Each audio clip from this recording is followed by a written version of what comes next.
I think the Northern Irish and Cork people would have a lot in common. Should form a new country like Northern Irish Cork. I've never been to Leitrim. Yeah. No plans on going. I had a guy accuse me of pretending to be from Cork and said I was actually from Dublin. So there was me, Tom Allen, Josh Widdicombe, Eddie Izzard, Shappy Corsandi. I had an awful situation with Eddie Izzard now. And he comes in, he sits down, so I say, sitting there where you are, and I'm just like, how's it going? You alright? Yeah. What do I say? Like, started a campaign to have Tom Grennan taken off station. A banned Lewis Capaldi. Anytime Ed Sheeran's brought up, I said, I'm not talking about him. I'm sick of him. Oh my god, that was amazing. You don't see that in the media, do you? Do you know why? Because the deep state, mate. It's the deep state. How's it going, Bill? Welcome back to another episode of the Here's the Crack podcast. We've got another guest on today. Andrew Ryan, welcome. Hi guys, nice to see you. I watch your clips, so it's good to be here. Yeah. You're very aggressive in the clips, you're very aggressive. I'm only joking. You are. Fuck off. See what I mean? There's a lot of internal anger there. Yeah. I always, my mom always says this. My mom's like, every time you hit record, does Tommy just go after you? And I'm like, yeah. Just fucked off. Whatever. Like I'll say something, and Tommy will be like, no, just repeat yourself. No, that's not right. It's like, right, okay. I think it's a bit of banter. It's like, it's good though. It's good to have passionate views. Personalities. Yeah.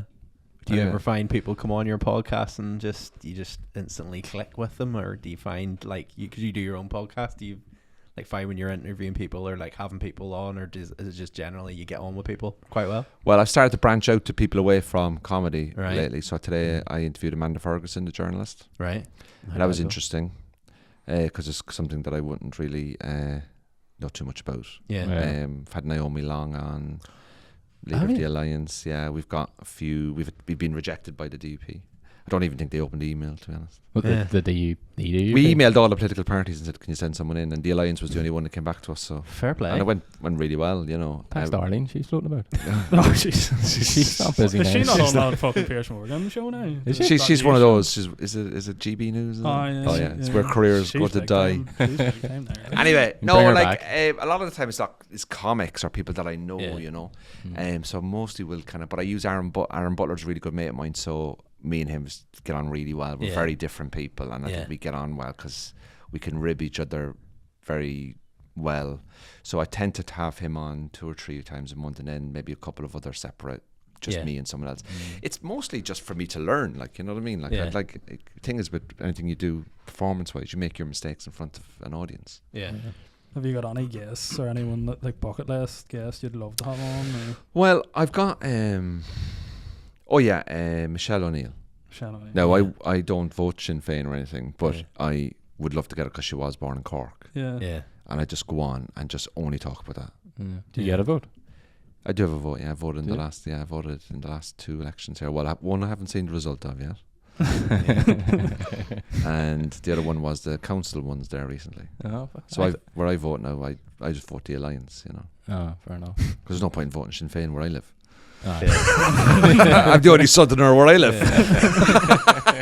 I'm under some sort of protection scheme. But I love it. Like, it's grand, you know. Like, it's good fun. But I like it here. Like, you know, like it's an interesting place to live. You grew up in Cork?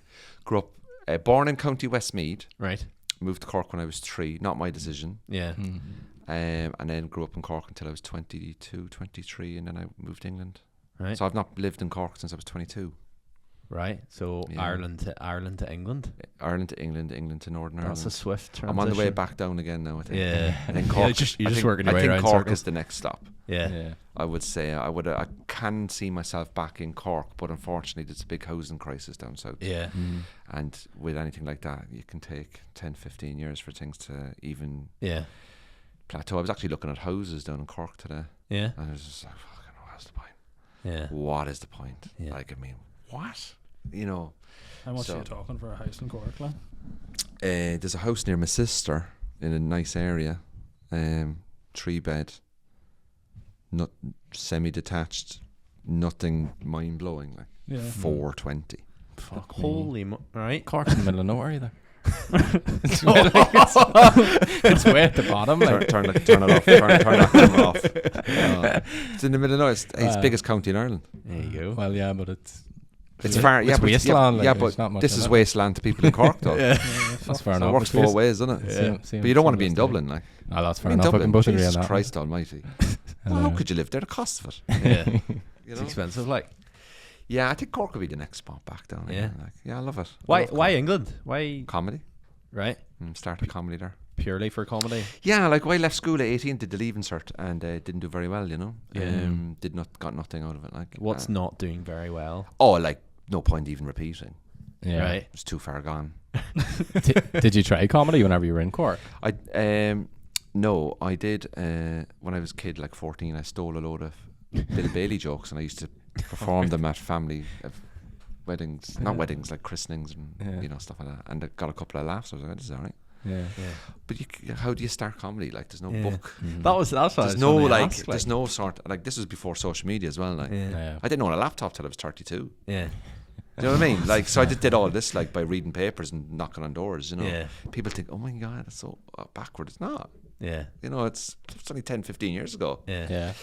So, I just went to England, kind of a bit bored at home, like doing loads of same jobs. And don't get me wrong, worked with really nice people, but in jobs it was like, oh Jesus. I think I had a thing one day. I was 22. I was 23, and I couldn't remember anything I did at the age of 22 from January to December that was any good. Yeah. Mm-hmm. So I didn't go to any concerts, didn't go to any holidays, didn't have any really cool experiences. Yeah.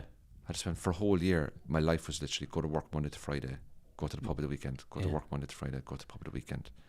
And I looked back and I went, I haven't done anything. Yeah. Mm-hmm. I haven't achieved anything. I haven't done anything. I went, fuck this. Yeah. So I went to England, and 16, 17 years later moved to Belfast then. Yeah. Loved England. Really liked that. What drew you to England? Like why? So Not big man. Australia, So no. I'm obsessed with Manchester United, Yeah. and so just moved to Manchester. Haven't got a season ticket. What do you think of United at the minute? No, me and Chez, United fans. Like. It's not a good time to be a United fan, is it? Did you watch the match the other night? I watch every game, man. Yeah. I watch every single game, and Consensus. I like Ten Hag, but I Yeah. think his hands are tied a lot. Do you not find though, He like can't get what he wants, I think, and he knows that he can't get what he wants. Maybe because this ownership of the club is really, it's sort of sell before we can buy, and I think there's a lot of players in there that are just not Man United players. I'm very disappointed with Jadon Sancho. Yeah. Very disappointed with Donny van de Beek. Casemiro's 31. Like, I know. Like, I mean, yes, he was very good last season, but can you see him 34 pulling the strings? I can't see it. So, look, we can talk all day about football. His next It's question not was, do you good. still have your season ticket? I Can you gave use it it? up. Gave it up. Yeah. I went at a good time though. Ronaldo at United, 2 seasons, 40 plus goals. Henrik Larsson, Wes Brown, Paul Scholes, Champions League semi-final against Barcelona. 1-0 up. Paul Scholes, bang! I was right behind that goal. Ian Brown from Stone Roses was 8 rows in front of me. Oh my God. Ian Brown used from Stone Roses before he went mental. Had his seat split in front of me, and I saw Wes Brown, Park, Giggsy, Fletcher, Michael Carrick when he came in for 16 million, and everyone was abusing him for a year. And then the following year, everyone was like, "This guy's amazing." Darren Fletcher, he had 3 seasons there. 2 or 3 seasons. Darren Fletcher, he was the first name on the team sheet. Louis Saha, very injury prone, but he was unreal when he was fit. Wayne Rooney, who else would we have? Like people like Quinton Fortune, Phil Bardsley coming on before he moved away. Then you'd have all these Henrik Larsson coming on loan. Yeah. And there was Alan Smith before he got the injury at Old Trafford. He was unreal at times. Roma 7-1. Watch that game back. Alan Smith was unbelievable. I remember that game. No, Unbelievable. Yeah. Like there was some night at Old Trafford and the hair on the back, to come out to the Champions League semi-final against Roma when we won 7-1, because there was an issue over in Rome. We won the Champions League that year in Russia against Chelsea on penalties. There was the United fans got attacked over in Rome. And before that game, I used to live 20-minute walk from the ground in a place called Chorlton-cum-Hardy, which is down by the Old Trafford cricket ground. So I'd kick off at, say, 7:45 on a Tuesday, Wednesday night Champions League. I'd leave my house at 7:05. Yeah. And I'd be up at the ground at 7:30, straight into my Mental. seat. Yeah. But at 7:30, it's kicking off. Yeah. Horses, bottles, fucking police on horseback, Roma fans, all this kind of stuff, because they were trying to get them. I remember United fans singing to the Roma fans, "Where's your fucking ultras now?" And I was like, "Sorry, there, just want to get to me seat." I'll never forget that night, like, you know what I mean? Barcelona semi-final 1-0. People don't remember Wes Brown, Darren Fletcher did an unbelievable job of Messi that night. Yeah. He had no final ball. He picked the ball up midfield, don't get me wrong, he was amazing. No final ball.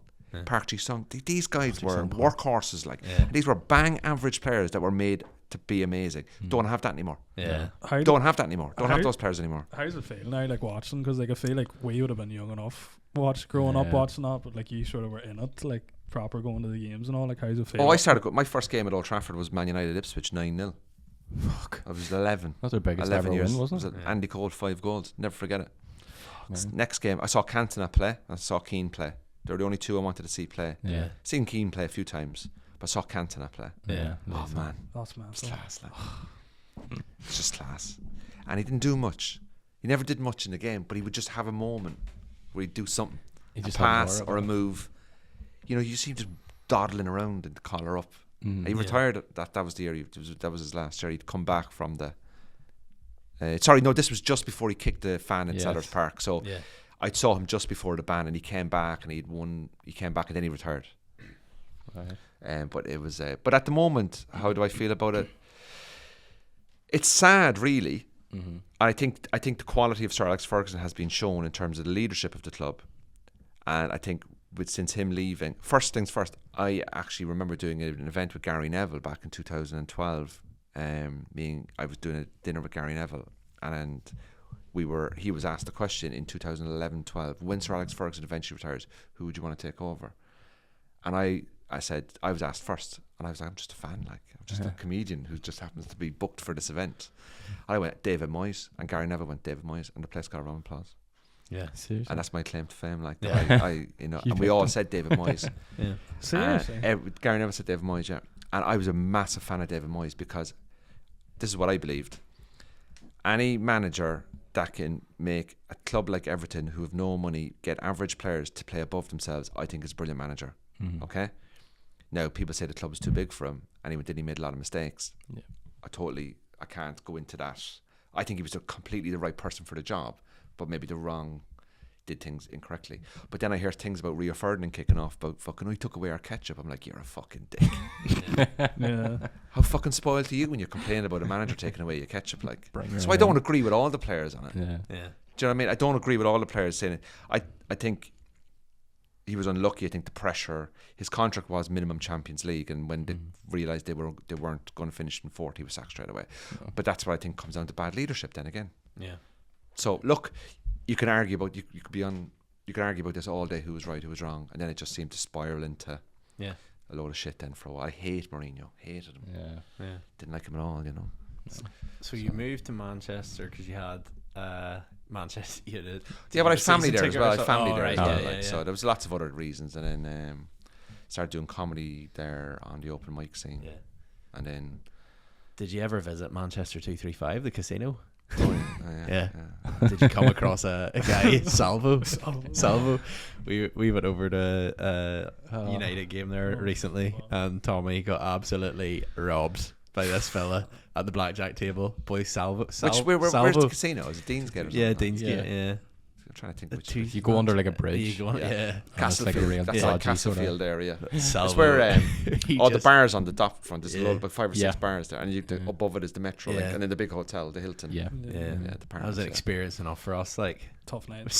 Manchester's a good night now. Yeah, the northern quarter is really good. Yeah, if you go up to the Oldham Street area, you kind of stay away from, like, I often find Deansgate was always people that coming in from Preston and Bolton and Liverpool and Wigan. You're not, love. Fucking that's in at Rochdale. Fucking you're right. You fucking know, mate. I see the kids at weekends, mate. But if you go up to Castlefield, it's a lot more sort of like Manchester people. You know, people with shoes and no socks and all that. Was there anything you noticed when you moved from Ireland to England? Like, was there anything? Was there any sort of big qualities you noticed? You're like, no. The one thing I noticed in still Baffs is the complete lack of knowledge English people have of Ireland. Yeah. It's phenomenal. It's unbelievable. Yeah. How English people know nothing about Ireland. Yeah. When was it? Early 2000s? Was it you moved? I went 2004. Yeah. What do you mean? Like, give us an example. Just like the complete not understanding anything that we do. Now, growing up here, like when I was growing up in Cork, obviously we've BBC One, we've Sky, we watched the Premier League, we watched the news, ITV. Coronation Street, EastEnders. We English TV is a big part of Irish life growing up. Yeah. Okay, so, but they don't obviously know what RTE or RT2 or Network 2 as it used to be called when I was a kid. So, but they don't get taught anything.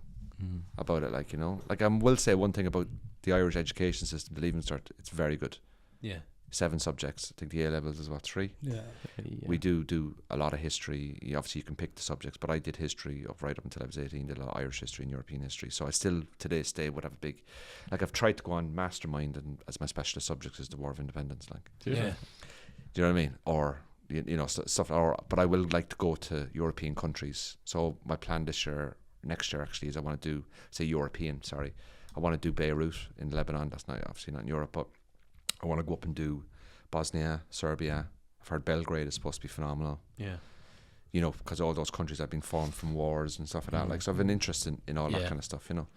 But yeah, I found that they didn't really know much about us, like, you know. And I even last week, like, this is no word of a lie, lads. Like, I even told this on stage last week, I'll tell you this. Because we live here in Northern Ireland, which is obviously part of the UK. Roadside assistance. Yeah. I'm with a company in England, roadside assistance, right? So I ring him up and I get me annual policy, whatever. And I say, right, the same question comes up every year. Am I covered if I drive from Belfast to Dublin? Yeah. Right? Because on the terms and conditions of this company, it says you need European cover for Andorra, Belgium, France, Spain, Portugal, Italy, blah, blah, blah, blah. Ireland is included in that as well. But because this island is so unique, has a different sort of setup. These big companies have different arrangements for Ireland because it's no border, blah, blah, blah. Yeah. And this woman spoke to the woman on the phone. And I said, look, if I drive to Dublin now, am I covered? And she said, if you drive to Southern Ireland, you're covered, yeah. But if you drive, this is what she said, if you drive to Dublin in Southern Ireland, you're covered. But if you drive to the Republic of Ireland, you're not covered. What the fuck? I went, here we go. Right. So I went back to her and I said, do you know that, can I confirm, that if I drive from Belfast to Dublin in Southern Ireland, I'm covered? She was like, correct. But if I drive from Belfast to Dublin in the Republic of Ireland, I'm not covered. And she just went silent. She said, can I just put you on hold? I need to check that. Why are you checking? Are you checking that there's 2 Dublins? So I just went, that's to this day. Like, people say to me, where are you from in Ireland? And I go, from Cork. Is that in the north or the south? I went, what? It's wherever you want it to be, man. Yeah. It's wherever you want it to be. Fucking hell. But I love, but I like English people and British people. I really like them. But I'm just baffled how they know very little about us. Yeah. They don't really know much about us. Like, it's mad, isn't it? Yeah. Now, don't get me wrong. Like, there's lots of them come here every week and stuff like that. But just from that phone call, like, of dealing with my roadside assistants, I was just like, how do you not know that? Yeah. Like, this is basic. Yeah. What do you think it's like compared to, like, now you're in Northern Ireland? Like, do you still think that Northern Ireland, people in Northern Ireland don't have a good, like, grasp of the South? Yeah. I think people up here very well in tune with it. From my experience, I mean, I know somebody who said they've only been down south like twice, but they've been to like 6-7 different European countries. Yeah. You know, for something that's an hour and 45 minutes to an hour down to Dundalk. Yeah. People don't seem to go down. How many times have you been? Isolate Protestant. I don't know. But would you go down much? Like, to be fair, I've been to Dublin a ton of times, but like, I would say whenever we went to the Galway races, I'd say that's probably like the furthest I've personally been. Seriously? I have said this before, like, we've been to Donegal, like. Yeah, been to Donegal, because I had done, like, whenever I was a bit younger, I'd have done photography and stuff. So whenever I got the license, I would have went like all around Donegal and stuff. But like, to be fair, could have probably went way. Could have probably visited more places, but just haven't. There you go. Well, this is the thing. Like, I've never been to. There's plenty of places in Ireland I've never been to. Never been to Wicklow. No, I've never been to Wexford. Yeah. I don't know. I've been to Wexford. Yeah. I've never been to Leitrim. Yeah. No plans on going. So, but I don't know. I think people often say to me, "What are you doing up here?" Yeah. They're like, "What are you doing up here?" Like, someone told me that Northern Ireland's always 10 years behind. Yeah. Oh, it is. It's always 10 years behind, and you can kind of see it in the infrastructure up here as well. I've been here 3 years. Nothing's fucking been done in 3 years. No. Yeah. Like, I love it here. I really do love it here, and I must say Northern Ireland has been so good to me. Like, and I think the people here are. I'll say this now. Belfast nightlife is the best nightlife on this island. Yeah. And I've done Cork, Dublin, Galway. I've done them all. I've done them all. Kilkenny, I've done them all. Carlingford, done it. Dundalk, done it. Yeah. Done it all. Yeah. Belfast. What makes you say that? Like? the music, the bars are great, the people are great. The people here are really sound, and there's no chip on their shoulder here. Yeah. People are like, this is us. We get on with it. We just fucking get on. We're up against it a lot of the time. We just get on with it. I've gone out like in South Dublin. Hey man, what are you doing? You just go see rugby? Did you go see Leinster? I'm like, fuck off. Dopey prick. Yeah. Your fucking big house and your mum and dad's pension. Fuck off. I like people who are just like fucking, who know who they are. Yeah. I think people up here really know who they are, and they know where they've come from, and they know where they just get on with it. And there's great resilience here, and I think people are very warm, very friendly. Yeah. Cork people as well are great. Cork people like have a tendency to think a lot about themselves as well. You know, we're kind of, people slag off Cork because Cork, you know, probably would want independence from the rest of Ireland. Yeah. A bit like Catalonia, you know what I mean? I also like to be the capital of Ireland, wouldn't it? Yeah, yeah. And, you know, but up here, I think the Northern Irish and Cork people would have a lot in common. Like, we should form a new country, like, new alliance.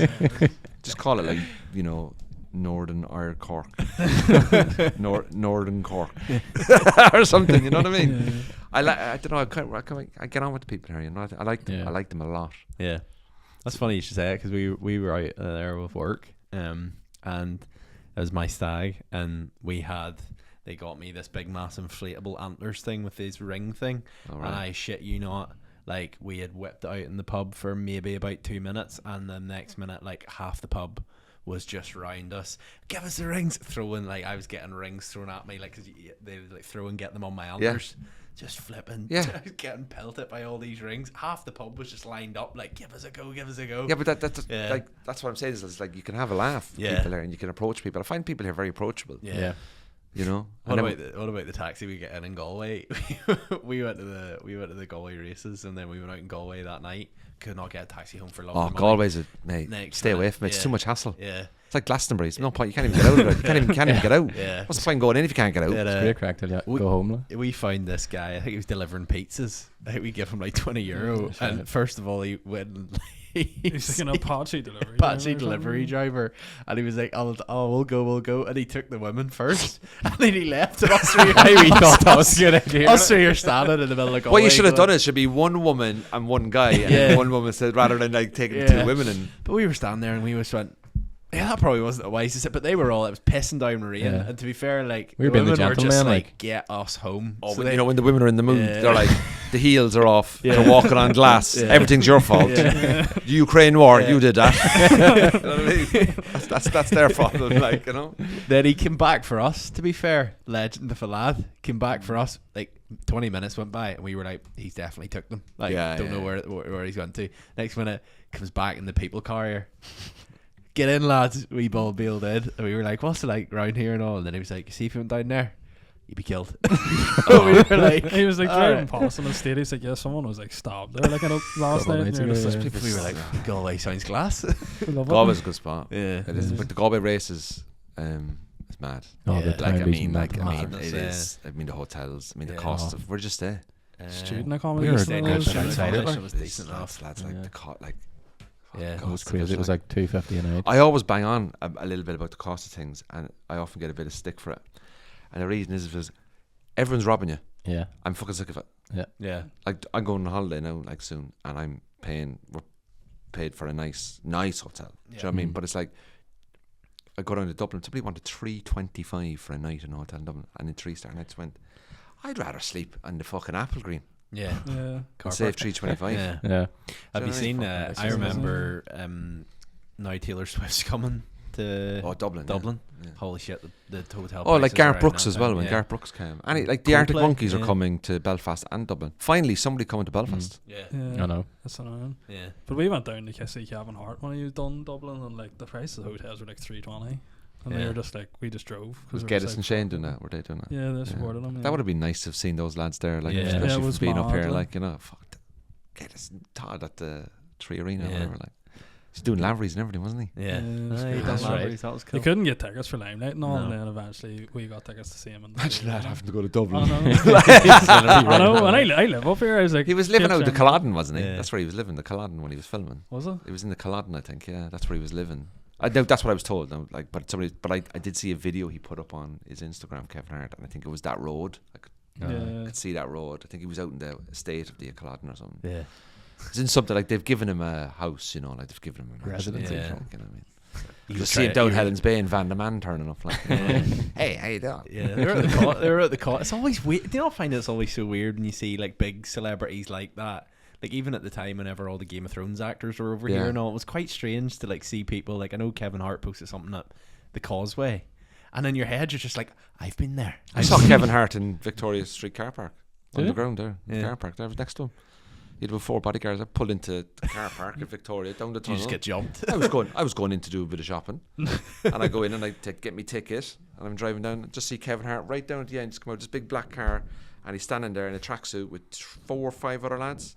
I go, there's Kevin Hart. I just turned around and parked next to him, and he's just got out, just walked past him. You know what I mean? Didn't even say hello to him. Didn't go up to him and go, how you getting on? Like I wouldn't go near him. Yeah. But there's Kevin Hart. Victoria. Did you not even say? Okay. Nah. Just, no, what's the fucking point? Like, the fella, you know, this American. You get taken down. Back off. Like the money he's making other people, like they have to protect him, you know. Yeah. His insurance would be insane. Yeah. So Have you ever met any Have you ever met any famous people? You did Russell Howard's comedy. Yeah, Russell Howard's. I met a lot of comedians, like a lot of comedians. Yeah. Who's like your favorite comedians of all time? Just like from like people you've worked, because like you supported. So Jason I worked with Moffat Eddie Izzard all, once. I worked with Eddie Izzard, right? I had an awful situation with Eddie Izzard. Now we were on the same bill at V Festival. So imagine this: there's a tent of like, I don't know, maybe 1,500, 2,000 people. They're not coming to see me. They're coming to see Eddie Izzard. Yeah. But they have to get in early to the tent. Yeah. You know, because to get a seat, whatever. Like, so say Eddie Izzard's on at 4 o'clock and he's doing 45 minutes. I'm on at 6. Yeah. And trust me, as soon as he's done, they all leave the crowd, right? Yeah. He's going on to 2,000. I'm going on to maybe 300. Yeah. If I'm lucky. Yeah. But we're putting a port cabin, and he arrives in a Mini Cooper with an assistant, and he gets out, and I'm like, fuck, Jesus, Eddie Izzard. I was like, oh, Jesus. So there was me, Tom Allen, Josh Widdicombe, Eddie Izzard, Shappy Korsandi. I'm like in the middle of that doing 20 minutes, whatever, like, and he comes into this porta cabin. So in the porta cabin, imagine there's 2 sofas, there's a confectionery table, there's tea and coffee machines, there's a small white fridge, very basic, you know, backstage at this V Festival. It was V Festival in Stoke-on-Trent. There's 2 Vs. There's one in Essex. I think they're finished now. Mm-hmm. But there's one in Essex and there's one in Stoke, and the bands would swap over. Mm-hmm. So whoever played Friday in Stoke would then do Saturday in Essex. It was like Leeds and Reading. You just did swap over, like, you know. Yeah. And he comes in, he sits down, so say sitting there where you are, and I'm just like, I was going, you all right? Yeah. What the fuck? What do I say? Like, yeah. Normally, if you know you're going to be working with somebody, I was working with Kevin Bridges once, and I knew he loved football, so just straight in, talked about football. Yeah. That was it. Didn't talk about comedy. So I was like, I get on all right, and he was like, yeah. Not making any. Like, I'm breaking it, like. So I got up to go to the table, you know, there's like Haribo's and Tunnocks, tea cakes and all that, right? And I went up and I just went, do you want a KitKat? Right? And he was like, yeah. And I just looked down, there was no KitKats. I just panicked. There was Haribo, there was KitKats, there was single Twixes, there was Milky Ways. And I was like, oh, sorry. Shit. He was like, hey, what have you got? And I was like, KitKats. I was like, oh, there's no KitKats. I was just looking at me, and I went, but he see me, but you just offered me a KitKat. I just went, yeah.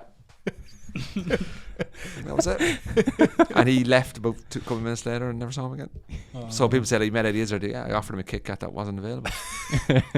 So I was like, you do get a bit awkward, flustered, get a bit flustered, like. Yeah. I've met a good few people, like I wouldn't know, but it's kind of strange. Like me and Joe Lacey used to live together in like the Edinburgh Fringe, and we did a show together at the Fringe, and we've supported him on tour and stuff, and known his mom and dad and stuff, you know. So keep in touch with Joe the odd time. But comics is different. Like comics are very low status people. Yeah. You can never really be above your audience. Yeah. You like the way I look at it is like, you can't really be above. I wore a suit once on stage, never again. Fucking terrible. What made you do? Like, because I was in a suit, the audience was it. If I'm wearing a suit at a corporate event and they're in suits, that's fine because you're equal status. But if you're going in above the audience and you're then punching down, like I could be on stage in a shirt and a pair of trainers and I'm pissed off at someone working in Tesco, that's fine. But if I'm in a suit taking the piss out of someone working in Tesco, that's not, there's a status issue there. Like. So you have to kind of look at so comedians. Like, I like dressed down comedians. Don't give a shit. You're not here for my appearance. You're here for whatever, you know. So what's it like in terms of, because you've done your fair share, like obviously live shows and then TV as well. What's the is there like a stark difference between the two? Like in terms of, you know, I know you're saying you're probably doing like a more meaning along lines of like the Russell Howard thing, where is it like a live audience type thing? Is there a difference? Well, worst nights of my life. Worst night of my life. Why? Just looked at the wrong light, walked off stage early. Oh shit! So I got booked for Russell Howard's Good News, which at the time was a massive show. Really big show. I loved it. And he used to have like a weekly stand-up guest. And I was only about 3 years a comedian. Didn't have the stage time. Didn't have the chops really. Had good material, but didn't have the. I mean, if I look at myself back then, I compare myself now, like the difference in just my belief as a comedian. And I'm not the best comedian in the world, but you know, you can still have a good career as a right back in the championship, lads. And do you know what I mean? Like, there's a right back playing for Swansea. No one knows who he is, but he's having a fucking great time. So I got booked for it. And they said to me, "Oh, do you want to do it?" And I said, "Oh God, oh God, oh God, oh God." Like, what do you do, you know? Can't say no. Went and did it anyway. They went through all your material beforehand, so they went, "We want this bit, this bit, this bit, this bit, this bit." I was like, "Yeah, grand, no problem." Walked out. Now, Ray Peacock was the warm-up guy. He used to be in Peacock and Gamble, and then this kind of split, and Ed Gamble is Gamble. Like, he was this warm-up guy, and then Russell Howard brings me on, and I have to do 20 minutes, 14 if it goes to air. And I did my rehearsal, and there was 2 cameras on the ground. And I said, "When do you want your light?" I said, "Give me a light at 13. So I know I have a minute left." But they said, "Don't worry if you... No, sorry, give me a light at 19. So I know I have a minute left." And they said, "But if you want to do 21, 22, don't worry, the power of editing." I was like, grand. So I'm going anyway, thinking, blah, blah, blah. I do my set. I see the light. I walk at 12. Just looked at the wrong light. 12 minutes. So I went, "Thanks very much. All the best." I walk off. Ray Peacock, the warm-up guy, is having his dinner in the back. Because he was being told I've another 8 minutes. So the whole studio's like, "What the fuck?" So I walk back out, and the guy producing the show went, "Andrew, okay, there's a bit of a problem." I was like, "I thought it went really well." Right. "You've come in under." And I went, "Oh Jesus, how long by?" And he went, 8 minutes. I went, "What the fuck?" Did they not make you go back out? But I'd done in my head. I was so flustered. Yeah. So Ray went back out and he went, "Okay, this is great. Listen, we're going to bring Andrew back on. We've just got a few timing issues. We'll make him feel so welcome." Now Ray was brilliant with me, like totally dealt with it. Like, I walked back on anyway. "Sorry about that." Big fucking Irish head of me, like mortified. "Sorry about that. Well, we'll crack on anyway." And I'd said something like, "Oh, so nice to come back. So nice to." And then I was saying to myself, I actually then said, "Where do I start from? Where am I?" I'd lost all. Oh no! It was fine in the end. Came off after. I was really upset with myself. And then the edit looked fucking great. Nice. No sign. When I say it looks great, you wouldn't have known that happened. I'm not saying it's the best performance ever, but the edit, the power of editing. Was that the worst? That wasn't the worst. No. When my first 5 years of comedy, I must have done about 4 TV shows, and everyone was awful. And then they ignored me for about 5 years. Didn't want you back on. I just didn't have the time. Like, this is the thing. Like, this is the thing that I say to a lot of people is that, like, when they're starting out now, you start out being a comedian. You start off, you do your podcast, you do your TikToks, you do your Instagram. Didn't have any of that when I was doing it. And I'm not old. Like, you know what I mean? I only came to Instagram properly 2 years ago. Like, I've always resisted the tech a bit. And I realised that, like, you can't resist it anymore. It was the pandemic that made me change. Like, I only set up TikTok in 2022, end of 21. My cousin, who's 17, during the pandemic, sat me down and said, "Right, this is how you do it." It's not that I'm an old guy. I just don't like the tech as much as younger. But when I started, it was stage time. And I think a lot of people nowadays are trying to bypass stage time. Because they go, "Oh, I do comedy now, so here's my TikTok, here's my Instagram, here's my YouTube, here's my podcast." They're doing 5 things at once, and the comedy is the sixth thing. Yeah. The comedy should be number one, and do 7 or 8 years as number one, and then when you've got the skills, the confidence, and the material, move all that stuff out then. Yeah. And I think to some people, there's a lot of people out there who are very good comedians. All the top comedians that you'll see have been around a long time. Bill Burr didn't get a break till he was 42. The guy's 55 now. He's had 5-6 specials. Yeah. John Bishop was going 13 years. Michael McIntyre was going, whether you like these people's comedy or not is a different story. Michael McIntyre was going maybe 16 years, was 40 grand in debt. Read his book.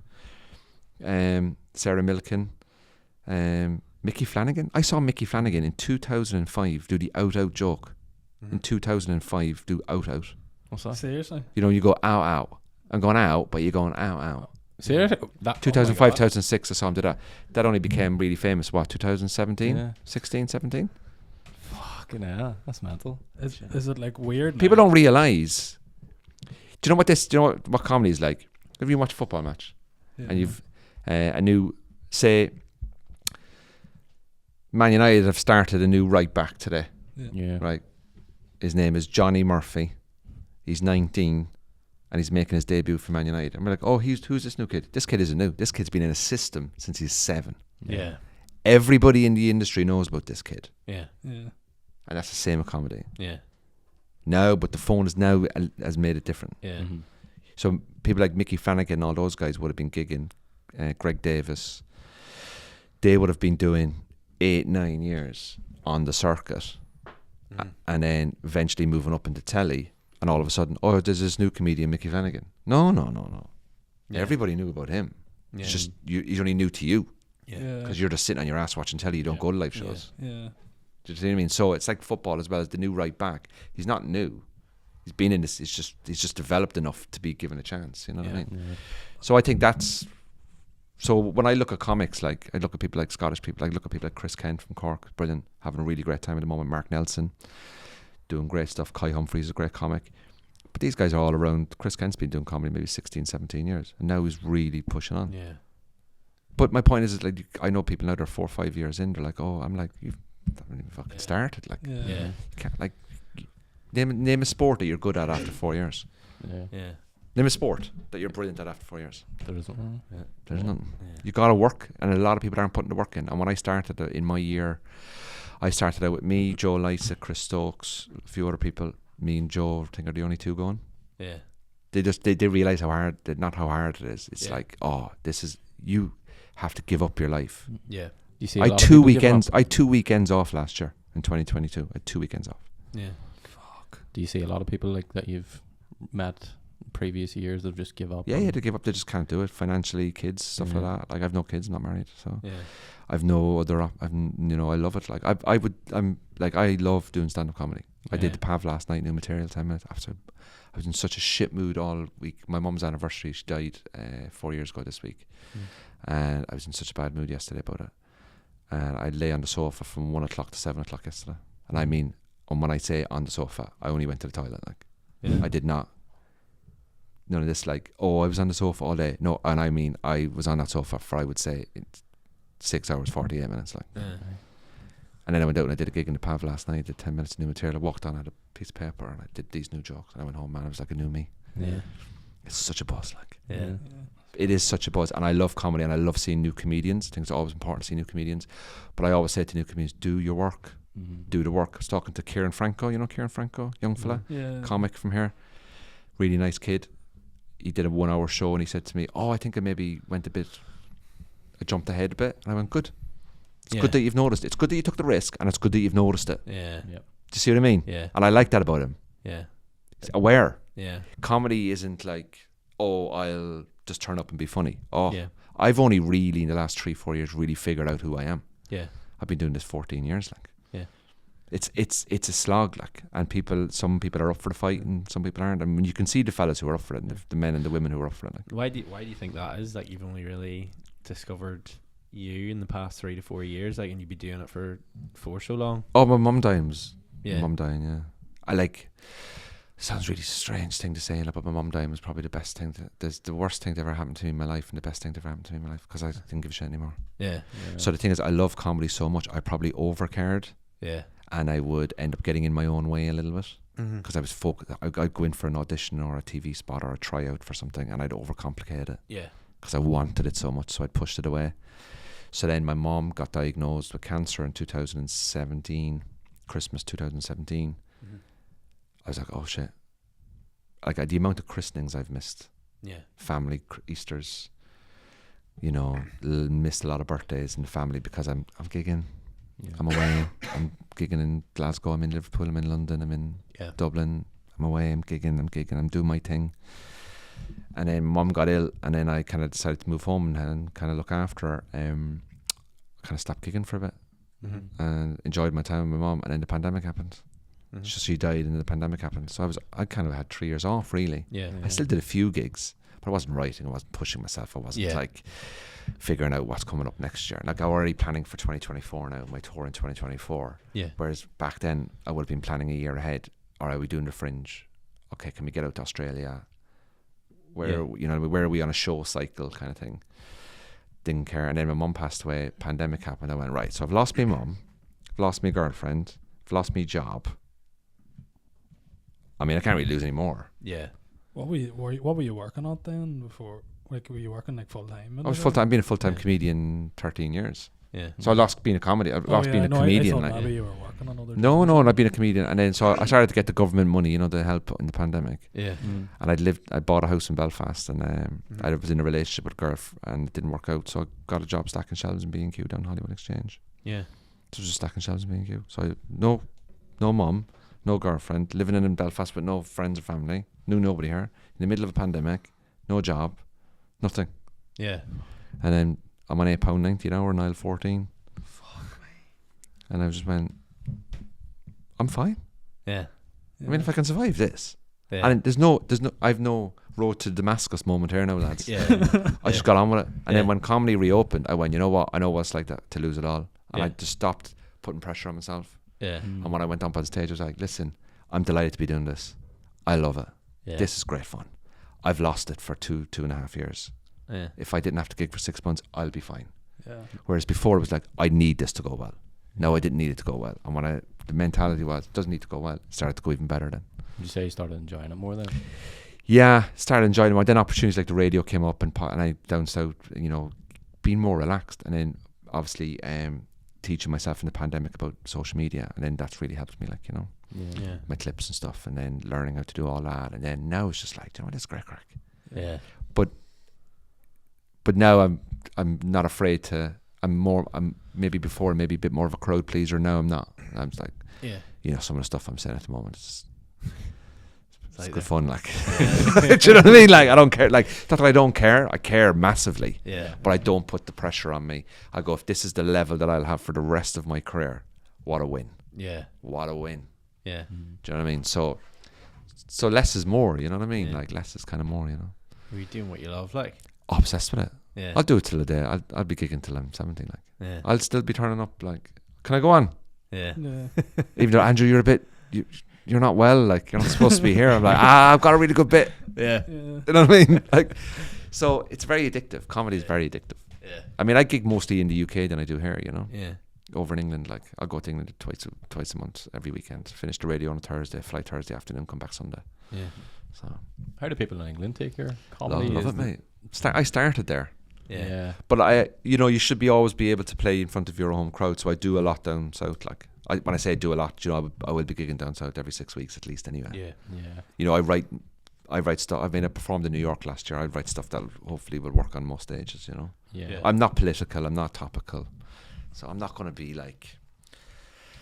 I'm not going to be a niche. I'm just a bloke that likes to tell stories and jokes. You know. Yeah. Yeah. Do you have to change like your shots much when you like go over to England or anything, or is like you said, is it just versatile? I know I've stuff? got loads I can add more in. Yeah. So I do a lot like over here. Like, I kind of like have Belfast stuff, Northern Irish stuff. I kind of use at the top Yeah. Yeah. to get me into the gig. Yeah. You know, it's good to be here. You know, from down south. And I do a couple of gags about being up here, and then when I'm in England, then I do stuff about being from Ireland.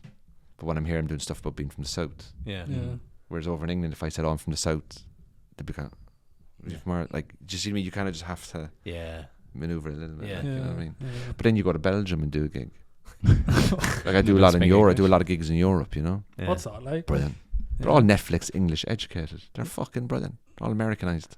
Yeah. I was telling a story on a gig in Vienna. No, it was Vienna or Copenhagen. Using the phrase "horse it into her." And this guy in the audience said, "Why have you brought horse to nightclub?" I didn't bring the horse tonight. It's because they're all watching. Hey Chad, hey Margot. Oh my God. But they've got amazing English. Yeah. Like they're speaking 3-4 languages. We're up here going, fucking jeez. Fucking hell. I can barely do one. barely Like. speak I English. can barely do the one. Like. But Europe is a great market for English speaking comedy. Like they really support if you go over, you know. So that's a whole new, you know. I'd rather go to fucking Belgium, Brussels than fucking Plymouth. Yeah. Do you know what I mean? Because I've done Plymouth. Like I haven't done Bruges or. Yeah. You know what I mean? I don't get to see a European city, like, you know. Yeah. So, have you ever thought about doing comedy? Stand up?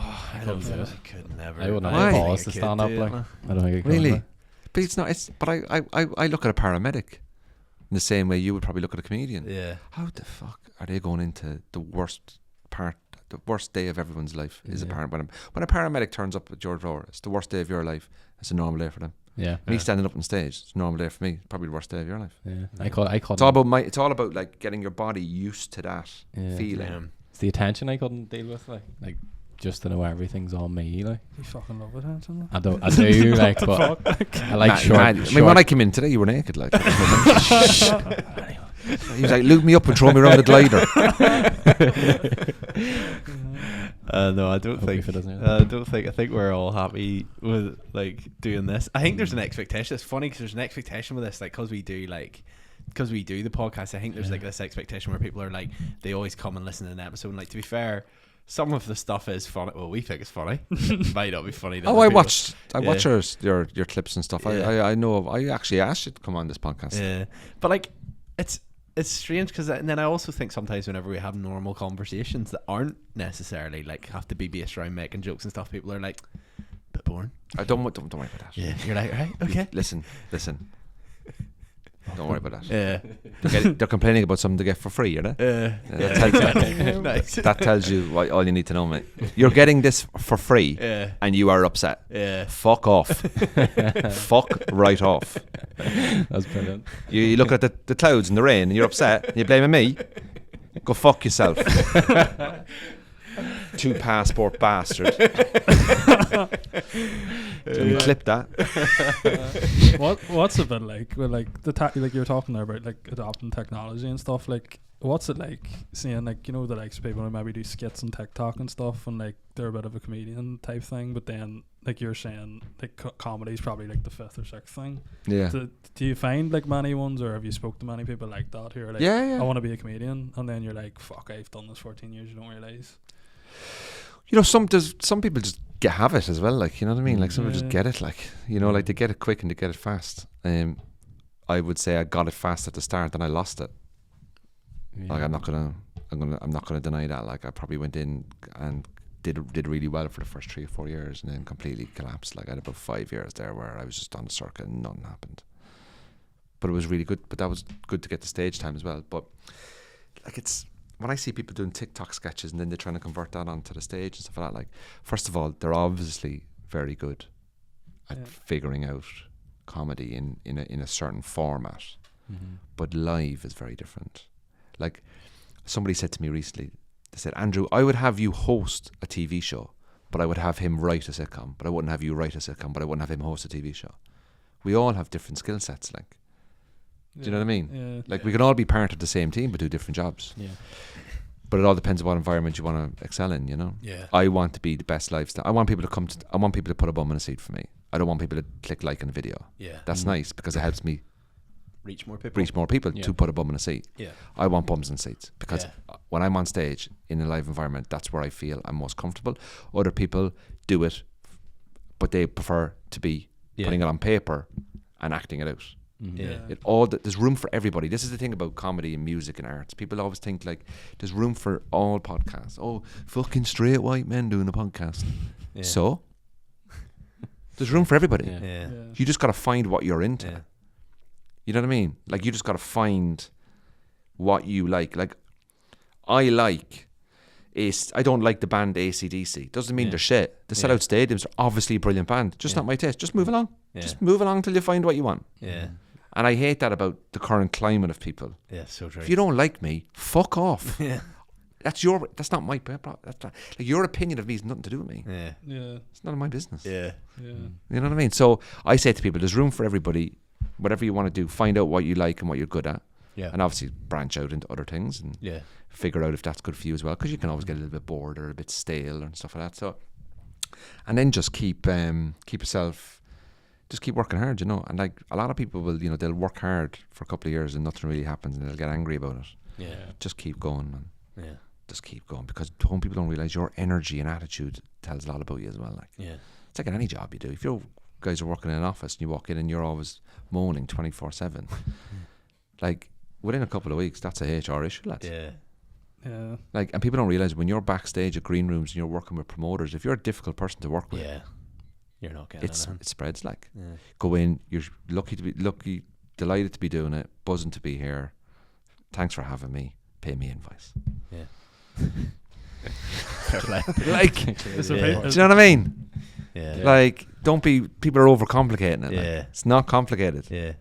If you're doing something you enjoy it. Don't be Yeah. whinging about it. Yeah. There's people out there that'd love to It do it. probably comes with it, like experience as well. Like I would say, like if you rewind to what we were like 3 years ago, whenever we first started like posting clips and stuff online, and people were commenting shit, we were like, maybe we weren't doing well. Whereas now we're just like, it is what Hey, it, I've had it all. yeah. I've had it all. Yeah. I've had death threats. I've had people threatening me. I've had the whole shebang. What did you do to get death threats? Some guy in the Orange Order.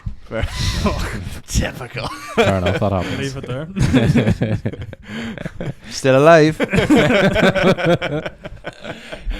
And it wasn't anything to do with, I was living in England. Yeah. It was but a routine I put up when I wasn't even living in Northern Ireland. Yeah. You took umbrage to it. Yeah. Anyway. Was it a death threat? It was a death threat. I mean, it was a Kneecapping. It was a, how would you say, a situation. Yeah. My That I'll have arose, my people that- contact that- your people type thing. Well, say maybe I need to retract the death threat there. It was a more of a, how would you say, don't be fucking doing that again and getting that kind of wrong Yeah. sort of vibe off him. Yeah. But to me, that's a death threat. Yeah. Have you ever done any jokes that just have landed bad in an audience or whatever? Like? So how Loads. do you kind of You just drive it on by. yeah? You just drive on. Has anybody ever heckled you and been like, "Yo, you Oh, can't say that"? Well, first of all, heckling doesn't happen as much as people think it does. Yeah, Mm. we were. Does not happen as much as people think it does. Sure, I went and seen Geddes and Aaron McCann in the Braid. It was terrible. Braid and Ballymena. It was With heckling, like, yeah, heckling. They were class. I love Geddes' comedy, and I love Aaron. We've had Aaron McCann on the podcast, and I love that type of humor. But like the amount of just there was drunk people at the front yelling up. There was this random guy, and like it was just like you know what the key thing there is Yeah. when you got it. If you, and I'm not talking about Geddes, I'm talking about in general. If you've got a following that will heckle you, yeah, become the 3 o'clock in the afternoon comedian. It solves everything. yeah, If you can sell tickets, doesn't matter what time you put that show on, yeah, they will come if they like you. yeah, I would rather be a 5 o'clock comedian than an 8 o'clock comedian. yeah, Source that out right away. yeah, Put the show on at 5 o'clock, they'll all be sober yeah, because they'll be going out after. yeah. Yeah. Fair. Weed out the pricks. Yeah, Then it'd be harder to get them to laugh at it, huh? No, it's a better judging material. Yeah. Work harder, write harder. Fair. yeah, Don't. I mean, there's ways around these things. Mm. yeah, I did a live podcast up at the Duncairn there a while back. We did it at 3 o'clock on a Sunday. yeah, Feedback was unbelievable. This is so good. We could drive home. We didn't have to get babysitters. You know, like you Yeah. could get up for work on a Monday. Could get It the was something mass different first. to do. You could have lunch, go to a show, go home and have dinner. We didn't have to spend too much money on taxis. We didn't have to Yeah. get, Yeah. you know what I mean? Didn't have to go out and drink alcohol. There was tea, coffee, and the audience were just, this is nice to do. yeah. So to me, 3 o'clock on a Sunday, book me in, lads. Yeah. It's the best time. Best time to do it. Yeah. How do you get around like people prop? Because I see like I've watched a bit of your guy don't know, Matt Rife, and he gets sort of like back and forth with the crowd a lot, and that's always the stuff that you're probably thinking like it's you haven't wrote it, so it's like Matt, unpredictable. what's his name? Matt Rife. He's like an American comedian. He's quite big on like a lot of But he's TikTok just, clips. but is he provoking the crowd?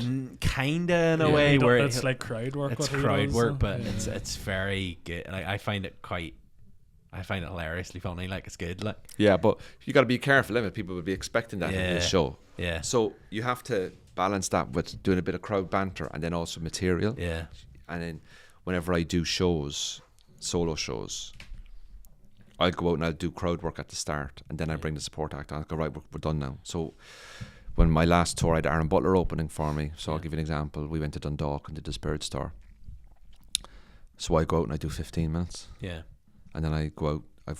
I used to have about 4 or 5 minutes of material ready, and then the rest I just do crowd work. I mean, what's your name?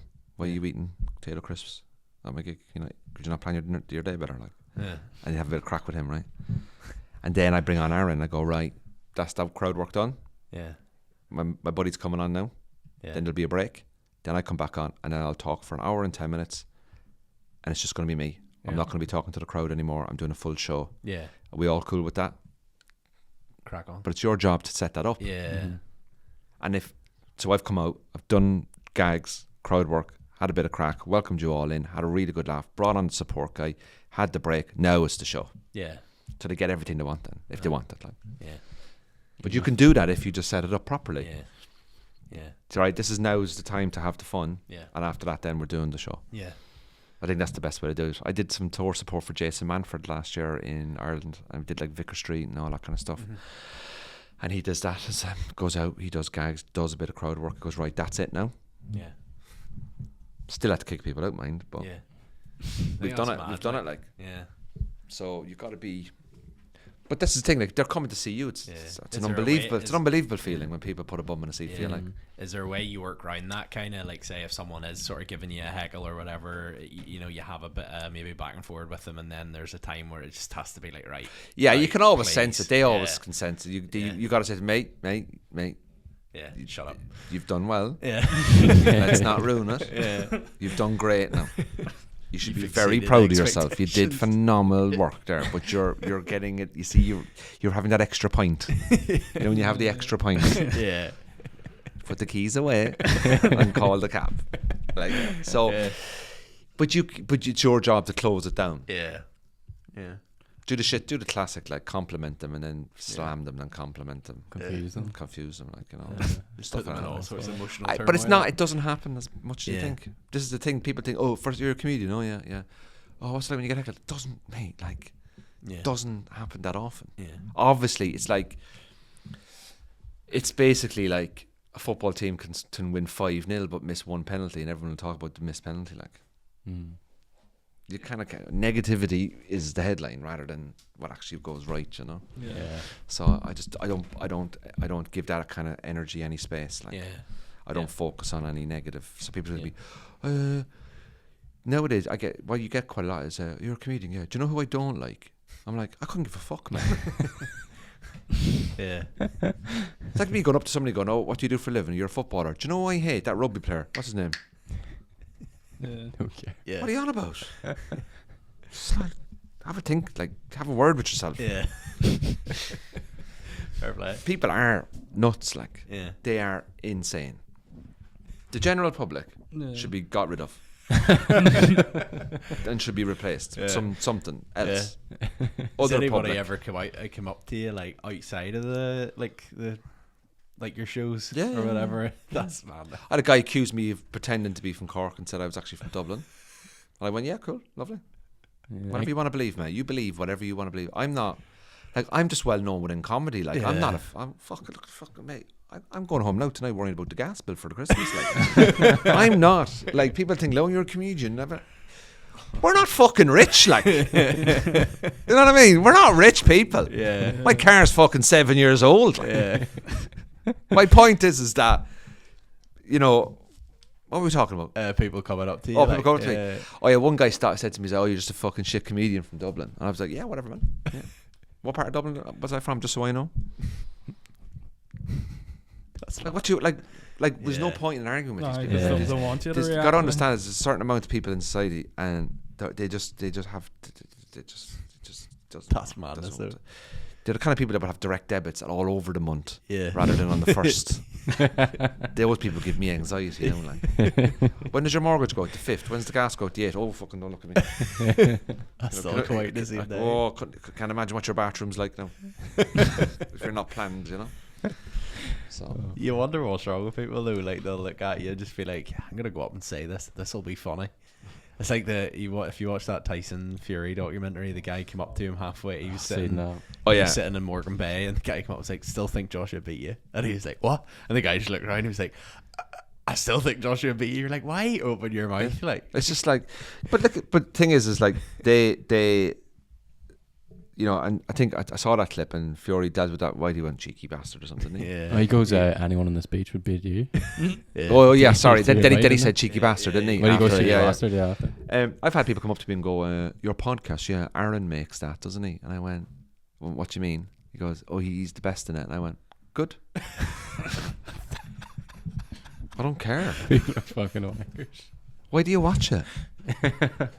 I don't like. So what? Yeah. Whatever. Yeah. Like I don't. Like that doesn't bother me. Yeah. But the majority of people are dead on. Like, Yeah. People come up to. I get a few people come up to me there at the weekend and said, "Oh, you?" I goes, "Oh yeah, you're right." I goes, I saw you at the Empire." I was like, "Oh, cool." And I went, like, "Was it any good? Did you enjoy it?" He was like, "Yeah, it was great." And I went, "Good." I just got really awkward, you know. I was just like, "Well, have a great night, lads." I don't know what to say. Like, what do I? Like, you know, if you're like a footballer, you probably have a protocol where you know what. Do you want something signed quick? I'm in a rush. Yeah. Whereas I'm just like, what do I like? What? I have nothing to give you. Do you want a KitKat? Like I've. Do you want a KitKat? Yeah. KitKats. Good callback. That's a good. That's a call. That's known as a callback. All right. Well done. I like what you did there. But my point is, He'll like, be DMing you next week. Like, I have a space here. If you but I I don't know what. Like I've nothing to offer you. Like just a guy that whinges and moans like for a living. It's good crack. It's just having a laugh, you know. Yeah. Don't take it too seriously. I mean, I do get people say like, "Oh, you whinge and moan a lot," and I go, "Yeah, but that comedy is complaining. Yeah. Comedy's all about victims and complaining. Yeah. If you look at comedy is like you're the victim." What are you doing? It's just fucking an airplane taking off here. What's going on? Ours laptop's about to rock off. What's going on? Is that the fucking fan? I thought you were playing white noise to like calm down the room or something. Oh, is this your hard drive? Get that hard drive checked, Lance. He's wiping all. We don't want to like producer of Here's the Crack. It's currently in lagging court. Stephen Nolan. Are our young people watching too much porn? But like, most people are dead on. Like, you know. Yeah, the worst one was you saying about the COVID. You said something really. You weren't out of line or anything, but it was on the podcast. You said something about the COVID vaccine. You were like, "Oh yeah, people are a bit scared of that COVID vaccine. I think pregnant women are a bit scared of the COVID vaccine." Well, oh my God, you would have sworn that we were like anti-vaxxers. It was something to do with fertility or some shit like it. This girl was like, "I demand that you remove that post and educate people," and we were like, "Whoa, like calm down." We literally just said, you know, people are a wee bit wary of it. This is new. Yeah, you know what I mean? Just like, it's not a fucking NHS podcast. Like. Yeah, I listen. Like, you know, I took my vaccines. Love a vaccine. Yeah, good crack. Pro-vaccine. Yeah. Love Nurofen. I mean, have you tried Nurofen Plus? Oh Jesus! I mean, that's a double hit, like. But yeah, stuff like that. Just don't get involved. Yeah. I'm not a scientist. I'm not a doctor. Yeah. Whatever. I follow the guidance. I trust people. I trust doctors. I trust scientists. So I'll just follow what I'm told. Yeah. And I'm not a sheep. I'm just trying to get on with my life. Yeah. There's no one out to fucking kill you, like. Yeah. You're killing yourself. Yeah.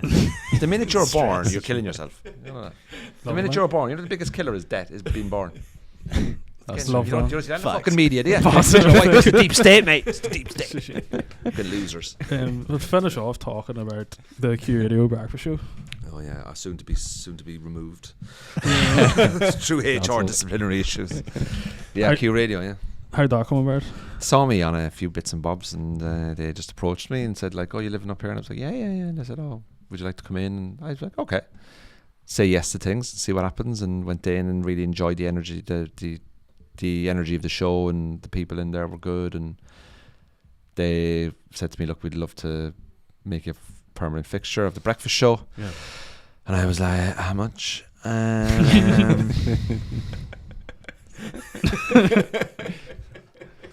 Hey baby, how you doing? Call me. I know, and we just got it all agreed and started in May. It's great. Yeah. Rolling in it. Mate, You should see Rolling his in car. it. Fucking See me cars. G-Wagon out the It's front. 9 years old now. I bought my first watch last year. What'd you get? Fair play. I keep forgetting to wear it. I spent £120 on a watch. I was like, I can't fucking. I've got the fucking watch here. Like, I wouldn't wear a watch, and I bought a watch. I couldn't believe it. I never wear it now because it was just. My girlfriend was like, "Why don't you buy a watch?" And I was like, "Yeah, I'd buy a watch." To me, a watch was luxury. Like, Yeah. Yeah. you know, I know people walk around like I've got to do my 9,000 steps. Yeah. You know, and all that. I was like, but I don't need a watch. I got it on my phone. You know. Yeah. So, yeah, Q Radio just invited me in, man, and went in and absolutely fell in love with it. Like, this kind of suits my personality and my style a bit. Yeah. And went in and went well and learned. I'm now still learning. Yeah. You know, 3 months in, making mistakes, learning though. Yeah. And I must admit, very happy, and feedback has been good. And look, at the end of the day, once the longer they want me, the more I'll do it. But it's a wonderful thing to do and a good opportunity. The thing I want to ask was, you do your own podcast, Cork in the North, and like obviously on there that's your like that's your area. From like, 1 minute past 10, I'm allowed to do what I want, mate. It's in the contract. Yeah, you're like kind of going into that's your area. You can say whatever you want, sort of. But when you're on the radio, it's like obviously you're not coming on at in your morning slot, like. Oh no, and I find that transition very easy because I can work very, very clean. Yeah, I can do both. Like, so I can I get booked a lot for clean shows. Yeah. So I can do a whole half an hour without swearing. Or I don't even say the C word in real life anyway. It wouldn't be a word I would say anyway. Yeah. Like, I'm not religious or anything. Like, I'm just the way I am. But with my podcast I'm not overly into that anyway. Like, that's just not. I'm not a crude comic or rude, and there's nothing wrong with that. If you can do it and you do it well, best luck to you. I enjoy stuff like that, but it's just not my style. It's just not my style, and I think Q probably looked into that a little bit when he's not going to fall into that bracket. Like, don't get me wrong, I say stuff and I make jokes, and there's always you're taking the piss out of stuff. But I just kind of brought a lot of that same stuff to Q, and I said, look, that's what you're getting. You're hiring the comedian here. You're not hiring a radio presenter. You're hiring a comedian. I'm not a radio presenter. I develop and learn and become skillful at. Like Decky, who drives the show, I mean, the guy's unbelievable what he does. I can't. It's a different show when he's not there. Because I'm a very good number 2.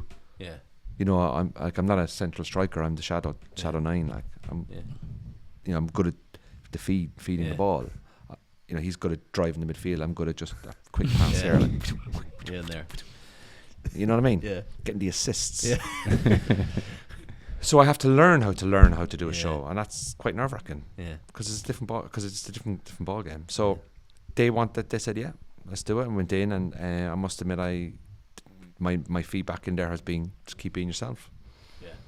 And you look, from what I've been told, the numbers are way up. The feedback is the energy. Q brought in something completely different. Yeah. I'm not the best radio person in the country. Like, I'm not deluded about it. Like, but I go in and I be myself. Yeah. And if people like it, brilliant. And if they don't, there's plenty of other radio stations they can listen to, and they're going to complain about something they get for free. Yeah. Exactly. Do you know what I mean? Fair enough. But I must say, I don't get really any hassle in there. Like, the listeners are brilliant. Yeah, and I don't get any. Like, I know I take the piss and stuff like that, but I actually don't get a lot of shit. Like, but when I do get it, it stands out. Yeah. Not because everyone likes me. Trust me, there's a lot of people fucking hate me. Yeah. A lot, and even in my own family, like. Yeah. Like, there is a lot of people that hate me. Yeah. And I like the fact that they hate me and don't tell me. Yeah. That's what I want. Yeah. If you don't like me, just keep it to yourself. I'll know though. Yeah. I know you don't like me, but the fact that you keep it yourself affects me more than you sending me a message about it. Yeah. You've probably been the number one guest who's made contact with that eye camera the most. I've never had someone directly. This is a new thing. I'd advise people to watch the YouTube and not listen to the Spotify for this one. Definitely. You'll get some tasty eye contact. Hey. Yeah, it's all fun. But yeah, Q is good, man. Have you listened to the Breakfast Show though? I don't be up early enough to listen to it. I've seen clips. Can I just say I don't, like, even on my day off on the Friday. Like, I listen to 2FM and RT because I just want to hear the news down south anyway. Do you know what I mean? Like, it's not that I don't like, and I tune into the lads in the morning when I'm not there. Don't get me wrong. I love it. I think it's a brilliant place to work, and the staff and the management are really good to me, and the listeners are brilliant. And but like, it seems to fit me. Yeah. My style. Yeah. So why not have a bit of fun with it? Yeah, people as well. You're on like what time in the morning? 6 to 10. 6 to 10. So like at that time in the morning, people don't want hard hitting like. Oh, do you know I'm what sure we there were is do you know what we people were who'd doing love today? that, Now I bought Linda Bryans was doing the news today. Linda Bryans, and I brought in 3 muffins. Right, 3 muffins this morning because Tuesday's a bit of a slump day for us, because Monday you're like, oh my god, we're back in, and Tuesday's like, oh god, we're back in at 10 to 5, pissing rain, you know what I mean, all that kind of stuff. So I bought 3 muffins, and Amy, who's on the show as well, she's in the gym now at the moment. She's not having the muffins because she's doing the calorie counting, right? Oh, so that's Decky, there's your fucking muffin.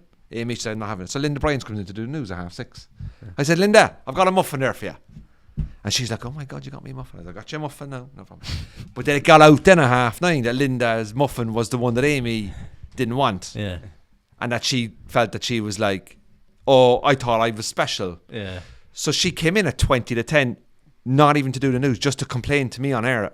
She says, you made me feel special. I found out that was a spare muffin. You didn't buy that muffin for me. You just gave it to you because someone else didn't want it. Yeah. So we just went at each other for ages. And then people were messaging, Andrew, leave Linda Bryans alone. I was like, oh, look at her. Look at you now with your champagne. This was all happening live. All happening live. Look at you. Yeah, go on away now, the 2 of you with your Omo Road highlights and your life and all that kind of stuff. Taking the piss out of them. And Linda Bryans is pissing herself laughing. Yeah. That's what show's about. Yeah. Just having a crack with people. Yeah. We get on so well. Like we all socialise together, our partners, we all go out for dinner and drinks and stuff. And we get on. I've been in there 4 months now, and we've never had one bad word said. We're all different, and we all have a different role. Yeah. So there's no competition within us. Yeah. I couldn't compete. Like I know what I'm doing. Decky knows what he's doing. Yeah. Amy knows what she's doing. Yeah. I don't want to do what Decky does. Yeah. I don't want to do what Amy does. Yeah. Do you know what I mean? Yeah. There's no. We're not 3 Clash comedians around. fighting for microphone. Yeah. We all have different roles, and that's why the dynamic works, is because we all add different things. Yeah. So now you're not fighting over airtime. Oh no, and sometimes I'd be sitting there and they're going back and forth. Decky's so good at setting up stuff. Yeah. So Decky'd be so we do a thing called Child's Play, right? We give away tickets to We Are Vertigo.